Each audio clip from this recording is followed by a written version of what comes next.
యెహోవా ప్రతి వాని ముఖం మీది బాష్ప బిందువులను తుడిచివేయును. యెషయా గ్రంథము 25వ అధ్యాయం 8వ వచనం. ప్రియమైనటువంటి దేవుని పిల్లలారా, ఈ ఉదయకాల సమయంలో ఏ సమస్యను బట్టి నువ్వు కన్నీరు కారుస్తున్నావో, ఏ శ్రమను బట్టి నువ్వు కన్నీరు కారుస్తున్నావో, ఏ కష్టాన్ని బట్టి నువ్వు కన్నీరు కారుస్తున్నావో, ఈ లోకంలో ఉన్నటువంటి వారు ఆ కన్నీటిని చూడకపోయినా, ఆ కన్నీటిని తొడవకపోయినా, ఆ యేసుక్రీస్తు ప్రభుల వారి మీద నువ్వు విశ్వాసం ఉంచినట్లయితే, ఆయన్ను నమ్ముకున్నట్లయితే, ఆయన నీ ముఖం మీద ప్రతి బాష్ప బిందువును తుడిచి ఆ కష్టానికి కావచ్చు, ఆ శ్రమకు కావచ్చు, ఆ సమస్యకు తగినటువంటి సమాధానాన్ని ఆ యేసుక్రీస్తు ప్రభువు వారు నీకు దయచేసేటువంటి దేవుడిగా ఉన్నాడు. గనుక ఇక నుంచైనా నీ ప్రతి బాష్ప బిందువును తుడుచుటకు ఆ యేసుక్రీస్తు ప్రభులు వారు ఉన్నాడనేటువంటి విశ్వాసము కలిగి, నమ్మకం కలిగి, ఆయన యందు భయభక్తులు కలిగి నువ్వు జీవించాలని కోరుకుంటూ ఈ దిన వాక్యం ద్వారా దేవుడు బలపరచును గాక.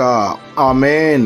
ప్రార్థన. మమ్మల్ని మిక్కిలిగా ప్రేమిస్తున్న ప్రియ పరలోకమందున్న మా తండ్రి, మీకే కోట్లాది వందనాలు, స్తుతి, స్తోత్రాలు ప్రభా. ఈ ఉదయకాల సమయంలో ఈ వాగ్దానం ద్వారా మీరు మాతో మాట్లాడినందుకై మీకే కోట్లాది వందనాలు, స్తుతి, స్తోత్రాలు. ఈ వాక్యాన్ని ఎవరైతే వింటూ ఉన్నారో వారందరి జీవితాల్లో మీ కార్యాన్ని నెరవేర్చమని ప్రార్థన చేస్తున్నాం ప్రభా. అవును తండ్రి, అనేక సమస్యలను బట్టి, అనేక శ్రమల్ని బట్టి, అనేక వ్యాధులను బట్టి, అనేక రకాలైనటువంటి అప్పు సమస్యలను బట్టి తండ్రి, ప్రతి బిడ్డ తండ్రి వేదనలతో, బాధతో కన్నీరు కారుస్తుండగా తండ్రి, ప్రతి కన్నీటి బొట్టును మీరు చూచేటువంటి దేవుడై ఉన్నందుకై మీకే కోట్లాది వందనాలు, స్తుతి, స్తోత్రాలు ప్రభా. ఈ లోకంలో ఉన్నటువంటి వారు సమాధానం చేయకపోవచ్చు ప్రభా, ఈ లోకంలో ఉన్నటువంటి వారు ఆ కన్నీటిని తొడవకపోవచ్చు ప్రభా. అయితే మీరు ప్రభా ప్రతి కన్నీటిని బొట్టును తుడిచేటువంటి దేవుడై ఉన్నందుకు మీకే కోట్లాది వందనాలు, స్తుతి, స్తోత్రాలు చెల్లించుకుంటాం. ప్రతి ఒక్కరి కన్నీటిని మీరే తొడవమని ప్రార్థిస్తూ ఈ దినాన తండ్రి, ఎవరైతే ప్రయాణాలు చేస్తున్నారో, ఎవరైతే పనులు చేస్తున్నారో, వాళ్ళ పనుల్లో, ప్రయాణాల్లో మీరే తోడై ఉండి నడిపించమని యేసుక్రీస్తు పరిశుద్ధ నామాన్ని అడిగి మరి ప్రార్థిస్తూ ఉన్నాం తండ్రి.